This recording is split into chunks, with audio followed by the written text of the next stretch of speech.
আসসালামু আলাইকুম। তো সবাই কেমন আছেন? আশা করি সবাই ভালো আছেন। আলহামদুলিল্লাহ আমিও অনেক ভালো আছি।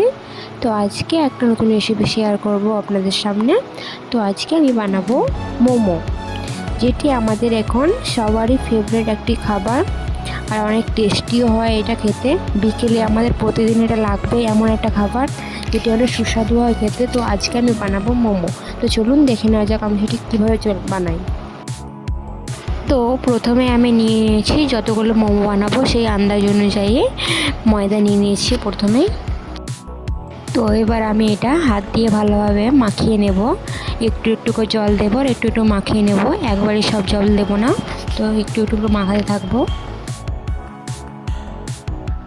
তো আমার এটা ডোটা তৈরি হয়ে গেছে। তো এটা এবার আমি 10 মিনিটের মতো ঢাকনা দিয়ে ঢেকে রাখবো। তো ততক্ষণে আমি 4 থেকে 5টা মতো আলু নিয়ে নিয়েছি। আলুটা আমি কেটে প্রেসার কুকারের মধ্যে ভরে দিয়েছি জল দিয়ে। এবার এর মধ্যে আমি হালকা নুন দিয়ে দেব। তো সেদ্ধ হওয়ার জন্য আমি 10 মিনিট অপেক্ষা করব। তো 10 মিনিট পরে ফিরে এলাম, আলুটা সেদ্ধ হয়ে গেছে। তো এবার গরম গরম আছে, হাত দিয়ে ছানতে পারবো না, তার জন্য আমি একটা গ্লাস নিয়ে নিচ্ছি। গ্লাসের সাহায্যে ছেনে নেব আলুটা।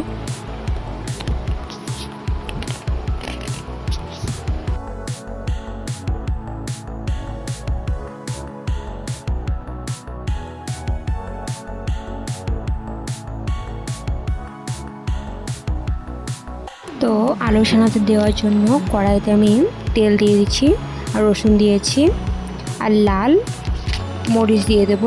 এটা ভেজে নেব।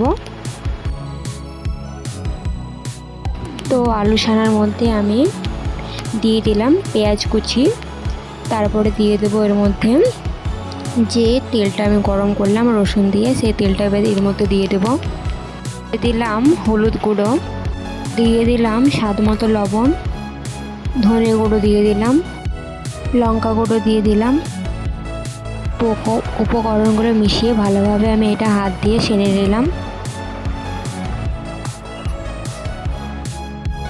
তো 10 মিনিট পরে আমি ডোটা ঢাকনা সরিয়ে দেখলাম। তো এবার একটু ছেনে নিয়েছি।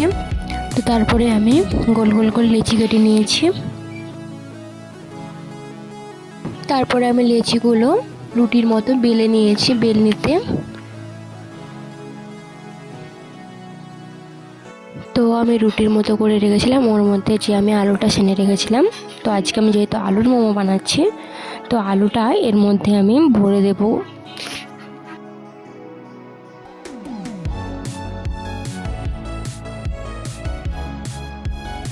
তো আমি একটা পাত্রে জল গরম করতে দিয়ে দিয়েছি। জলটা এবার ফুটে এসেছে। তো যেটার মধ্যে আমি মোমোগুলো ভরে রেখেছিলাম ফুটো ফুটো, ওটা এর মধ্যে আমি দিয়ে দেবো। নিয়ে কিছুক্ষণ 10 মিনিটের মতো অপেক্ষা করব ঢাকনা দিয়ে, তাহলেই মোমোটা সেদ্ধ হয়ে যাবে। তো ফাইনালি মোমোটা তৈরি হয়ে গেছে, পরিবেশনের জন্য একদম তৈরি। এটা আপনি বাড়িতে করে বানিয়ে খেতে পারেন। এটা যদি আপনি একবার তৈরি করুন, তাহলে আপনি ভেজ মোমো বাদ দিয়েই দেবেন। এটা অনেক টেস্টি হয়, মনে হবে না এটা আলুর মোমো। তো যদি ভিডিওটি আমার ভালো লেগে থাকে, তো আমার ভিডিওটিতে একটা লাইক করে দেবেন, আর চ্যানেলে নতুন হয়ে থাকলে চ্যানেলটি সাবস্ক্রাইব করে দেবেন। আল্লাহ হাফিজ।